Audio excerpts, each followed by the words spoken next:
Namaz okudun mu? Bunun paydası senin için. Zekat verdin mi? Paydası senin için. Oroza tuttun mu? Paydası senin için.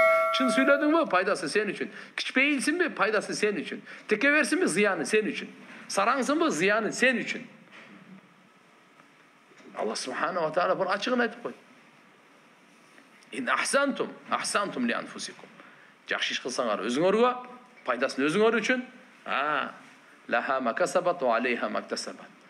Her bir can жақсы iş kılsa anın paydası özüne tiyet, jaman iş kılsa ziyanı özüne tiyet. Başka bir öýe aýtpaýt ekende. Oşun üçin Allah Taala aýtyp atkany: "Wa anfiqu hayran li anfusikum." Allahu akbar. Sizlerden özüňörgө жақсы bolçu. Sizlerden özüňörgö jakşı. Sarpta özüňe jakşı. Soğun özüň alasın. Rahatın özüň alasın. Berekesin özüň alasın. Alkışın özüň alasın. Razıçılık elhamdülillah. Andaken aýtýar: "Wa ma yuqa şuhha nafsihi fa ulaika humul muflihun." Kim özünün nafsisinin sarangdygyndan kutulsaçı, mana uşu iýgilik tapkan adam. Uşu utdu. Uşu jeňdi. Uşu kutuldu. Dünya ahirettin baktırsızlığından. Kim? وَمَا يُوقَ شُحَّ نَفْسِهِ. Kim nafsisinin sarangdygyndan kutulsa. Her biribizde nafs var. Her birimizin nafsibizde sarangdykka çakıra turgan davatçısı var. İslam'ın davatçısı Peygamber sallallahu aleyhi ve sellem emnege çakır otat? Sarpta aladi. Sarpta aladi. Peygamber sallallahu aleyhi ve sellem şu açıyın etkan 7 türlü kişiye Allah Taala ertege arşynyň gölökösüne jay beret. Al günü Allah'ın arşynyň gölökösünden başka hiç kандай gölökö bolboyt. Kıyamat günü. Oşunun biri uşul, oң kolu menen sarptaganın sol kolu bilbey kalgan. То есть sarptagandagı dagı bir adep var. Allah'ın razıçılığı üçün depçi. Benim parança işlerim bütelegele, oşa işim bütüp etsin. Josa sarpta atam kişine adamlar meni sarağını dep nadayel kıldı oşan üçün ber koyunçuk kişine dep. Jolasa meni kişine batır desin, bereşen desin. Josa gelecekte men deputatga koyat elem. Yakşı upaylarda alıp koyun. Андай мындай бардығын таштап тұрмысың. Bir ғана Allah'ın razıçılığı üçün sarptаңыз. İhlas. Mana uşunun elhamdülillah tübölüktü soğuğun, tübölüktü paydasını alasın. Oşun için aytat: "Ve men yuqa şuhha nefsihi fe ulaika humul muflihun." Kim öz nafsisinin jamandığından, sarangdığından kutulsa, şuh dep sarangdıkta aytat da, nafsinin sarangdığı var. Berisi gelbeyt. Oşudan kutulsa, mana ki فَاُولَٰئِكَ هُمُ الْمُفْلِحُونَ. Mana uşul adamlar gana iyilikке jetkendir. Baktılılar uşlar. Cabir radıyallahu anh aytkanda, Peygamber sallallahu aleyhi ve sellem mınday dep aytkan: kimde 3 sıfat bolsa, al sarangdıktan toluk kutuldu. Kutuldu. Selasun man kunna fihi fakat bariye mine şuh. Men adda zekata malihi tayyibatan biha nafsuh. En birincisi kim zeketin bergende çın jürökten berse. Çın jürökten berse degeni içi orunbay. Uşunça akşam ketip atata dep gıjalat bolup em damıl ayta berdim, ne kılayın em dedim. Anan ne? Kısılıp anan ki uşuntip beren çakşaça. Çın jürökten. Kuda kalsa Allah subhanahu wa ta'ala ça. Allah Ta'ala gayratlı zat. Allah subhanahu wa ta'ala sizin bergeninizi eseletip kaytarıp verir. Sizin bergeninizi de Allah Ta'ala türlöp kaytarıp verir. Türlöp. Sizin bergeninizi de Allah Ta'ala tübölüktü kaytarat sizge. Siz vremenle bir beresiz, Allah Ta'ala sizge tübölüktü verir. Hiç kaçan. Oşun için kaçan versek, 1 son versek dağı, 1000 son versek dağı. Ayrılması yok. Çın jürökten vereyim. Tayyibatan biha nafsu. Teybi nafs dep koyat tuğandar. Şoň üçin elhamdülillah içi orunbay, kısılbay, berip alıp arkasından mildet kılbay, berip alıp gıjalat bolboy, bergen kişiye gayra arkasından uçuru gelip kalganda sen sözüň ukpay koysa ıza jetkirбей. Bilesin mi sana berip jütüm ele o? Anda insanmız. Aytı berебиz. Çıday albaýbız. Çok. Mana bizim terbiyemiz şu tuğanlar. İkincisi, mehmandostluk kılsa, üçüncüsü başına кыйынчылык түшкөн адамдарга жардам берсе. Кимде ушу үчөө боло турган болсо, сараңдыктан толук кутулду деген. Абу Хурайра разыяллаху анху ривayet бар. Пайгамбар саллаллаху алейхи ва саллям сараң менен садака берген кишинин мисалын баян кылган. Сараң берген сайын ачылат, берген сайын кысылат экен. Ал эми өзү биринчи бербейт, берсе кысылат экен. Берсе кысылат. Бекер бердим, аябай уйкусу келбейт. Ушунча акча кетип калды. Алхамдулилlah, мутасаддик ал болсо кандай берген сайын жүрөгү кеңейет. Кеңейет. Кээде садака деген сөз Кур'анда зекетке да айтылат. Кур'анда Аллах субханаху ва таала иннама садакат лил фукара. Садакалар аларга кимге таандык болар десе, лил фукара, факир, масакин, мискиндерге деп Аллах субханаху ва таала айтып бергенде, кимдер зекет алса болот. Лайыктуулар ким? Урматтуу зекет берүүчүлөр. Сиз жөн эле зекетти чыгарып туруп элечи, бере берген болбойт. Адамды караш керек, ошо лайыктуу эмеспи? Зекетти жөн эле берген жетиштүү эмес. Лайыктуу адамга жеткирүү менен бүтөт. Аны издеген сиздин ишиңиз. Бул ибадат. Кандай мешитке келип атасыз, кудум ошондой үймө үй кыдырасызбы, изденесизби, бирөөдөн сурайсызбы? А сиздин ишиңиз ал. Себеп дегенде сиздин фарызыңыз, мойнуңуздагы аткара турган милдетиңиз издеп таап берүү. Мусулманга гана бериш керек. Кафырларга болбойт. Аларга садака болот, бирок зекет болбойт. Зекеттин малычы мусулмандарга гана берилет. Экинчиден карап көрөсүз, ата-энеге болбойт. Аялыңызга болбойт, бала чакаңызга, небере чебереңизге, чоң ата чоңуна, тайта тайнелерге болбойт. Бир туугандарга болот, эгерде кембагал болсо. Ошон үчүн мына жерде айтып атканы лил фукара вал масакин эң биринчи. Иннама садакат, садакалар дегени бу жерде зекет деген сөз. Зекеттер эң биринчи факирлерге, ана мискиндерге. Экөө тең кембагал эле. Бир кээ бир алымдар экөөнү бөлүп айтат да. Факир дегени бүгүнкү күнгө тамак бар, эртеңкиге жок. Мискин дегени бүгүнкүгө жок. Кара. Бүгүнкүгө жок, бүгүнкүгө. Түшкө тапса кечкиге жок да. Эми шарият мындай кылып койгон. Кимдин бир күндүк тамагы болсо, тилемчилик кылганга уруксат эмес. Суранганга, кол сунганга уруксат эмес. Бир күндүк тамак болсо. Эгерде бир күндүк тамак болбой калса, ошол адамга шарият уруксат берет, тилемчилик кылсаң макул дейт. Кара. Ошого адамга адал. Бир күндүк тамагы жок. Эрте мененкиси бар, кечкиси жок.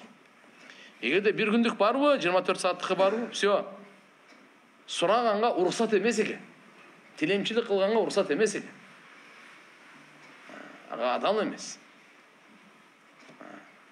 Ошон туугандар, мына жердеги азыркы айтып атканыбыз, кээ бирлер мына масакен эстегенде карыз кап аткандар, кулчулуктан куткарган, Алланын жолундагылар, ибн сабил деп, ошондой эле амилин, ошого иштегендер, зекет топтогондор, мыналар кыскасы айтканда буларга уруксат бергендер. Анын кээде болсо, бул садака деген сөз татавву нафилдерге иштетилет. Wa in kana du usratin fa nadhiratin ila maysara wa an tasaddaqu khairul lakum in kuntum ta'lamun. Бирөөгө карыз бердиңиз. Карызыңызды кайтара албай калды. Ушуну айтат. Wa in kana du usratin, эгерде чындап эле ал банкротко түшүп калса, ал мошенник эмес. Мүмкүнчүлүгү точно жок. Алданып калды, товарлар күйүп кетти. Кыйын абалда. Fa nadhiratin ila maysara, Алла айтат. Ага кичине жеңилдик абалга чыкканга чейинчи мөөнөт берип кой дейт. Түшүндүңбү? Бирөө сизге карыз да, бирок ошонун карызын аныкташыбыз керек. Кандай карыз бул? Бар болуп туруп же башка жакта оборот кылып туруп, же болсо кош көңүлдөн жок кылып, ар берекет кылган жокпу? Себеп деген анын тарбиясы, анын ахирети бузулат. А эгерде жок, чындап эле мындай форс-мажор деп коебуз го. Ушундай бир абалдарга түшүп калды. Жок болуп кетти, күйүп кетти. Өзү күтпөгөн жерден кырсык келип калды. Мындай нерселер менен. Ошондой адамдарга эми сизге карыз, аны кайра кыйнабай, өлгөн үстүнө көмгөн кыла бербей, токтоп тур. Фанадиротун иля майсара, анда мөөнөт берүү керек экен. Ошо адам кичине өзүнүн путуна туруп алганга, кичине жеңилдик абалга чыкканга чейин мөөнөт берүү керек. Ошондо дагы Алла субханаху ва таала айтат: "Ва ан тасаддaqu khayrul lakum in kuntum ta'lamun." Эгерде садака кылып бере турган болсоң, ошону кечире беребесең, анда сен үчүн жакшыраак болот. Эгерде сен ушунун пайдасын, соогун билсең. Зекеттин малын берген адамчы, ушу зекет Алланын азабынан ээсин сактайт экен. Зекет берген кишини. Зекет бердиңиз, Алланын азабынан сактайт экен. Эгерде зекетин бербей турган болсочу, анда Алла субханаху ва таала анын малы менен азаптайт экен. Ушу берилбеген малы менен азаптайт экен да. Закатул мал тaqi sahibal mal adab Allah. Wa id lam yuaddi zakata malihi adabahu Allah taala bi jami'i malihi deydi. Kur'an-ı Kerim'de Allah subhanahu wa ta'ala ayet. وَالَّذِينَ يَكْنِزُونَ الذَّهَبَ وَالْفِضَّةَ وَلَا يُنْفِقُونَهَا فِي سَبِيلِ اللّٰهِ فَبَشِّرْهُمْ بِعَذَابٍ أَلِيمٍ. Altın gümüştörдү кен кылып басып алган, зекетин бербегендер деген сөз. Altın gümüş ол убакта, мурдунку убакта өзү altın gümüş бар го. Бул кыямат күнгө чейин баалуу болуп эсептелет да. Акчалар ар кандай инфляция болот, ылдый болот, жок болот, эскерет, башкага өтөт, ар кандай болуп келген. Бирок алтын менен бүгүн да бүткүл дүйнөдөгү акчалардын аркасында алтын бар туугандар. Алтын менен бааланат. Мисалы Кыргызстан сому өзүбүздөн айтайлы, бунун артында алтын турат. Алтындын күчү менен анан. Болсо ар ким эле чыгар, келерге чыгара бербей, акчаны каалагандай. Жок болот ал. Аны экономисттер жакшы, финанстер жакшы түшүнөт аны. Бардыгында туугандар артында алтын болот. Алтынна жараша. Мана Алла субханаху ва таала Кур'анда айтып аткан, бул эки нерсе алтын менен күмүштү Алла субханаху ва таала мурунтан жаратканда эле баалуу кылып жаратып койгон да. Бул темир жез эмес да. Алюминий эмес да бул. Мурунтан алхамдулилlah өзүнө Алла субханаху ва таала ушундай баа койгон го. Кур'анда да Алла таала айтып атат, алтын менен күмүштү эми ушунун зекетин бербей, Алланын жолунда сарптабагандарга угузуп кой, жанчыдагыс азап менен кушка барала деди да. Жанчыдагыс оорута турган адаб, алим деген сөз жөнөкөй эмес. Би адабин алим. Ал күнү ага дозоктун оту менен куйкалайт экен да. Дозоктун оту менен куйкалайт. Анын пешенелерин, каптал жамбаштарын, белдерин, ошо силер өзүңөрдүн атайы ушуна зекетин бербей сактап койгоноңор үчүн ушундай кылып туруп койгон. Ысытып туруп кактап салат. Фазукума кунтум такнизун, эми карап тур, зекетин бербеген мал мүлкүңдүн азабын, даамын тарткылат экен да. Бул же канз дегени бул аяттагы алмалу лази ла туад закату. Демек, зекети берилбеген малды Алла таалам канз деп айткан. Бул деген кен деп айтылган. Ну кандай болгон чакта да улардын бардыгында. Hazret Umar ibn Hattab razıyallahu anh ayтканда, ким малын зекетин берсе, анда ал канз деп айтылынбайт дейт, кен деп айтылынбайт. Жердин ичинде жашырылган болсо дагы, мадфун көмүлгөн болсо дагы. Ал эми ким бербей турган болсо, аны ошо кен деп айтылынат. Жана ошону ошо аркылуу күйгүзүлөт адам, азап берилет, жер бетине болсо дагы. Ну кандай болгон чакта да туугандар, Алла таалам берген мал мүлктүн зекетин бериш керек. Адам баласы себеп дегенде, бунун бере турган болсо пайдасын айтып атабыз, бербей турган болсо зыянын айтып атабыз. Кыямат күнү Алла субханаху ва таала ар бир ошол алтын күмүштүн бербесе, кандай азап болот аны өзүнчө. Уйлардык өзүнчө, ойлордук, төөлөрдүк өзүнчө. Пайгамбар саллаллаху алейхи вассалам ушуга чейин айткан.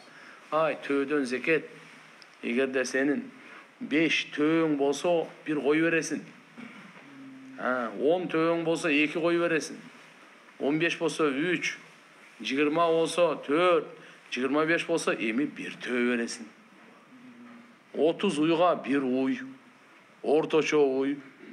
40 койго 1 кой, орточо кой. алда дагы мындай кандай десем өтө арык болбосун, койдун эң мыктысы эмес, эң төмөнү эмес, орточосу. Алла субханаху ва таала эң мыктысын бер деп буйрган дагы эмес, ошондой эле эң төмөнүн бер деген дагы буйрган эмес. Ошон үчүн орточосун. Эстегенде ана мындай деп айтып атпайбы пайгамбарыбыз? Ким төөнүн зекетин бербесечи, кыямат күнү төөнү алып келет экен дагы. Төө менен тебелетет экен ошол адамдычы. Тебелегенде дагы башынчы жара тебелейт экен да. Ол биринин артынан бири мындай болуп келип туруп тебелешет экен. Баш тебелеп, кайра тегеренип келип тебелейт экен. Уюнун зекетин, букалардын зекетин бербегендер ал сүзөт экен ал. Алар да тебелеп сүзөт экен. Кой эчкилери да ошондой экен. Мына мен сенин бербеген зекетиңмин деп турупчу. Бейишимин, дозоктун чечимин көрсөткөнгө чейин ушундай кылып азап берилет деген пайгамбар саллаллаху алейхи ва хадисинде келет. Зекет берилбеген мал ал-мал лази ла юзакки якуну шужаан акра ютаввак бихи сахибу. Мына кара. Кайсы адам бу дүйнөдө зекетин бербеди, ошол кыямат күнү чоң жылан болуп келет экен. Болгондо дагы мына жерде айтып атат да, шужа деп. Шужа деген кандай десе, ал-хайятун азима, өтө чоң жыланды айтат. Акра дегени булчу көп жашагандын сыпаты болот экен да. Жылан качан көп жашаганда башы такырайып калат экен, эчтекеси калбайт экен. Мына жерде кичинекей тияпяктардын эчтекеси калбайт экен дагы, канчалык көп жашаса ошончолук коркунучтуу болот экен жылан. Ушуну акра деп коет. Лианна ал-хайя битул умриха yadhhab sha'ru ra'siha fatakunu akhbas wa ashad sharran. Өтө ыплас, өтө коркунучтуу, өтө жаман болуп калат экен да. Ошондой сыпатта берген пайгамбар саллаллаху алейхи ва саллям. Жана забибатан деп коет. Мына эки көзүнүн үстүндө эки кара. Төрт көздөй. Ушундай жылан келип турган буну азаптайт экен. Буну бар пайгамбар саллаллаху алейхи ва саллям буну айткан. Зекетти берсең кандай, субханалла, пайдаларын айтып атат, бербесең мындай деп айтат. Алла субханаху ва таала бизге муктаж эмес. Биздин пайдабызга буйрук берип аткан. Зекет бербегенге кыямат күнү мойнуна жерди илебиз деген да. ولا يحسبن الذين يبخلون بما آتاهم الله من فضله هو خير لهم بل هو شر لهم سيطوقون ما بخلوا به يوم القيامة ولله ميراث السماوات والأرض والله بما تعملون خبير. Сараң адамдар, сараңдык кылган адамдар, Алла Таала берген өзүнүн айкөлдүүлүгү менен мал мүлктү берген. Ошого сараңдык кылган адамдар эч качан ойлобосун ушу ага жакшы деп жок. Неге анан десе, ал үчүн жаман дейт.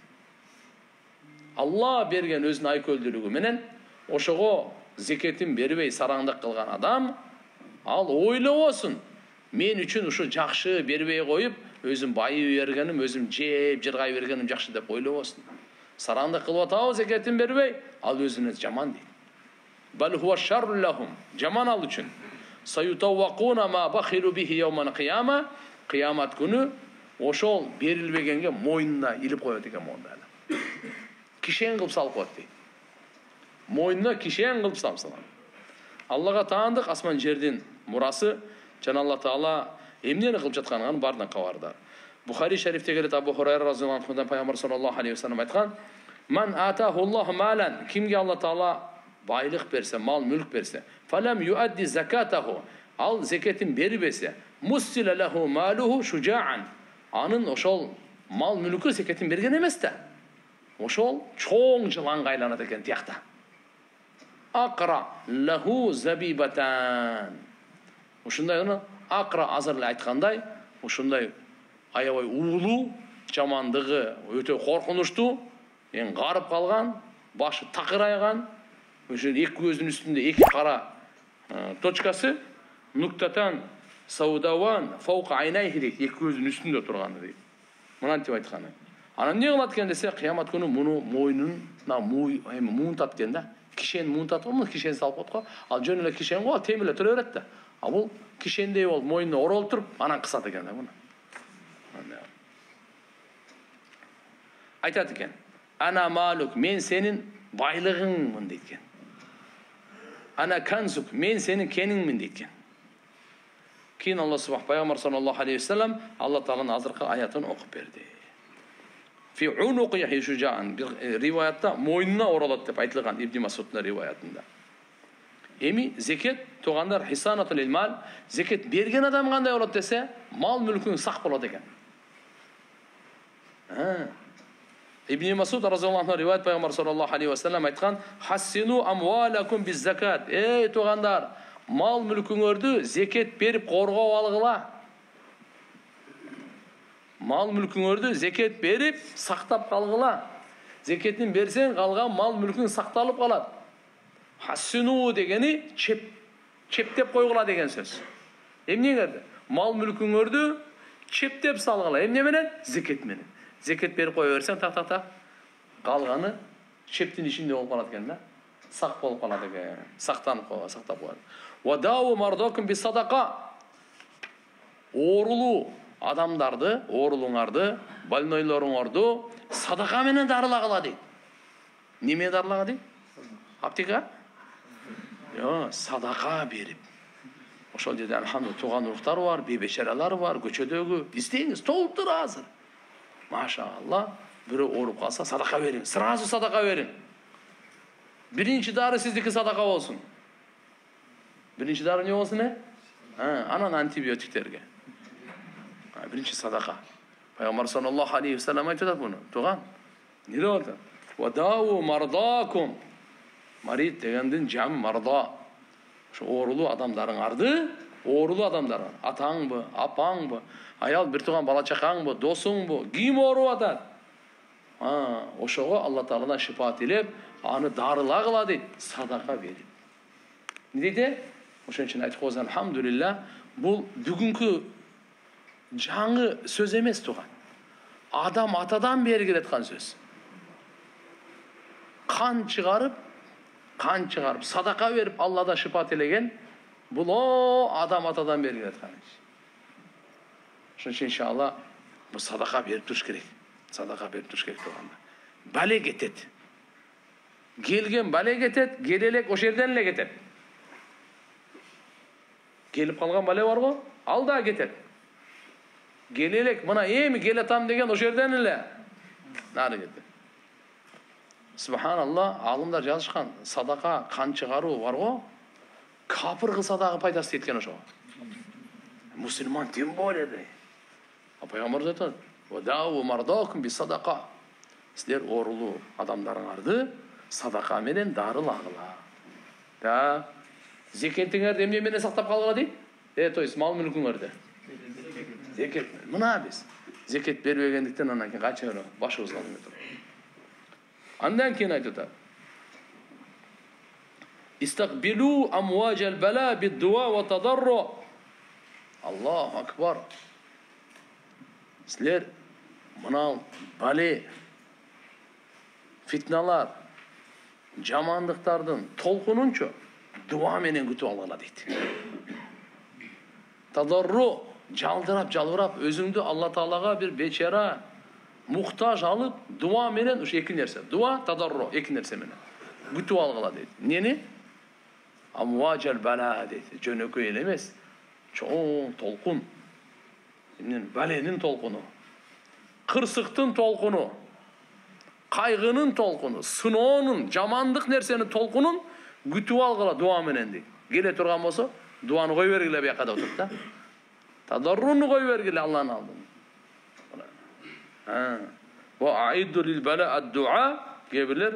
Aytkanımna ki, anı kaytar örgüle, baleni kaytargıla, dua menen kaytargıla deydi. Ne menen kaytargıla? Dua menen kaytargıla. İki rivayet edin. Abu Davud'da da, Tabarani'de de bu gene.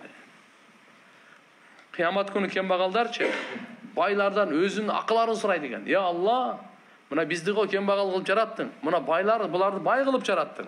Bizdin akыбызda, oşulardın baylığında akыбыз var ele. Bergen jok oşulardı diyor. Kıyamet günü talap kıladı ya.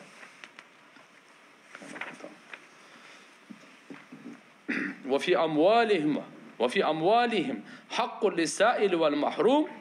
Baylardın mal mülkünde, baylığında sail, tilemçi, soraganga dagı, oşonda akısı var. Wal mahrum. Сұрағанға күші жетпейді. Сұрай албайды. Қорғалған. Ошонун да ақысы бар. Бізге де ойлап қаламыз туғандар, зекет берсем әлі еш бітті оқшайды депші.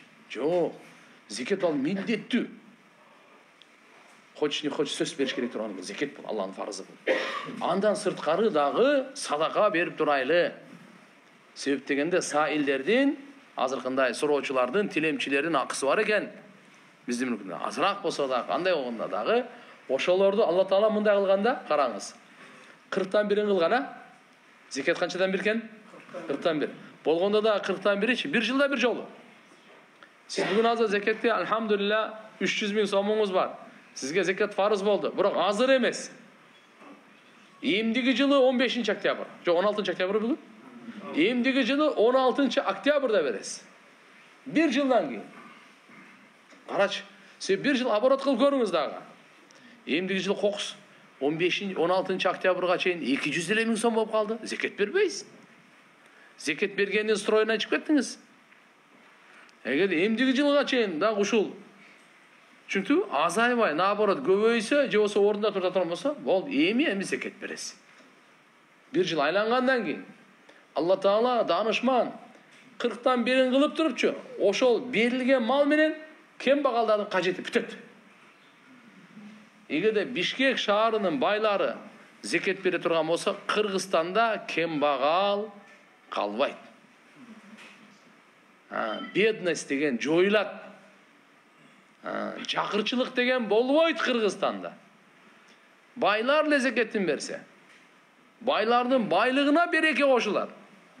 Жакырлардын, кембагалдардын жакырчылыгы кембагалды кетет. Бедность на ноль. Эчтеке калбайт. Бүттү. Бишкекти келе берсе, эгерде жети дуандыкы берип баштаса, Орто Азияны бир нерсе кылып берет булар. Tamam? Туғандар иншалла. Шон үчүн келеле Бишкектин байларына айтайлы. Кудайга шүкүр, Алла Таалам берип атат.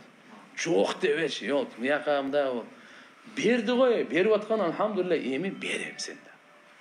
Карап туруп өзүң айылыңан башта. Ошол жерден айылың бар, чоңойгон жериң бар. Алхамдулилля, иди кошуна айыл, райондон, областтан зекеттер. Жол салып койгон, суу чыгарып койгон, мечит, медресе, больница салган тияк бияк, зекет өтпейт алар. Зекет тамлику нафс дегени нак адамды ээ кылыш керек болгон. Бизде адамдын башынан бедность бар го, кембагал жакырчылыкты, ошону жоюш керек болгон. Анан мынаны ойлоо эме кылып алыш керек да. Эми ага алхамдулилля айтып койсок жакшы болот. Берип туруп bir сунуш катарында ушуга bir уй алып алсаң, же болбосо тиге турган bir машина алып алсаң, бир нерсе кылып алсаң, жарымын жеп, жарымды кичинеси айтканда бергенле сала жеп жок кылып эле. Жок. Кичине бизге жардам берип, сунуш иретинде, бирок зекет берип туруп, ал өзү калаган кылганга акысы бар. Мени биз мындай кыл деп буйрук бергенге акыбыз жок. Сунуш бергенге мейли. А так иншалла биз баарыбыз беришибиз керек.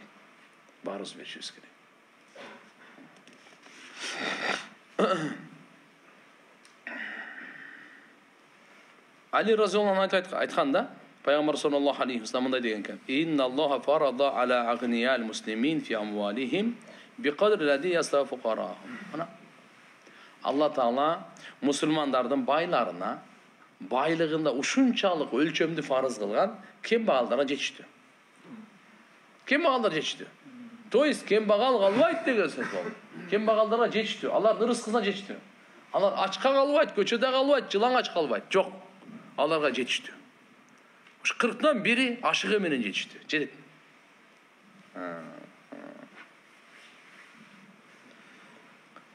Зекетти бербеген адам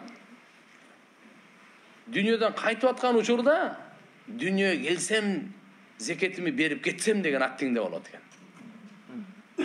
Зекетин бербей жүргөн да эми дүйнөдөн кете турган учурга жакын эле калды. Может bir күн калды.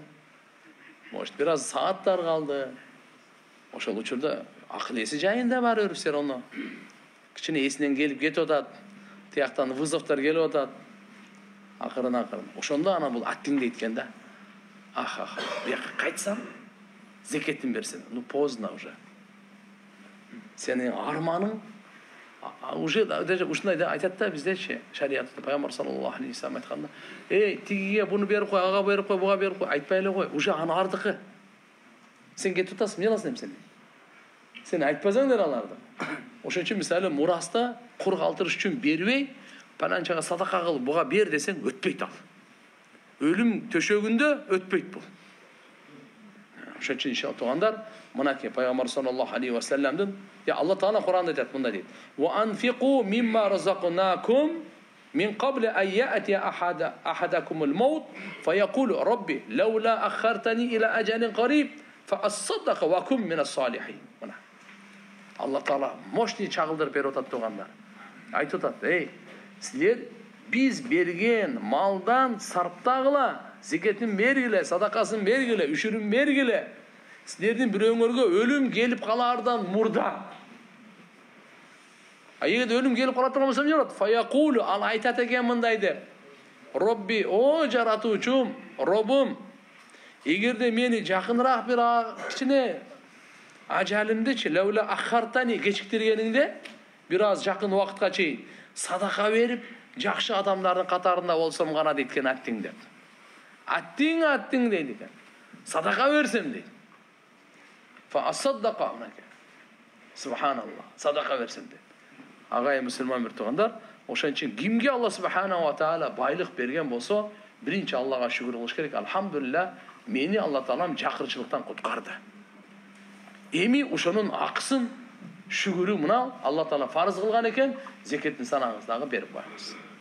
Карап туруп, алхамдулилlah, чын жүрөктөн бериңиз, ихлас менен бериңиз, сүйүнүп бериңиз, өзүңүз издеп таап бериңиз, милдет кылбай бериңиз. Жараткан Алла субханаху ва таалага алхамдулилlah деп зекеттин малын бергенде мынандай сооптордун бардын гана ишенип бериңиз. Убакыт болуп калды. Алла субханаху ва таала кабыл кылсын. Амин. Баарыбызды Аллахым бай кылсын. Бирок берешен бай кылсын. Алла таалам баарыбызды зекет берүүчүлөрдөн кылсын. Садака берүүчүлөрдөн кылсын.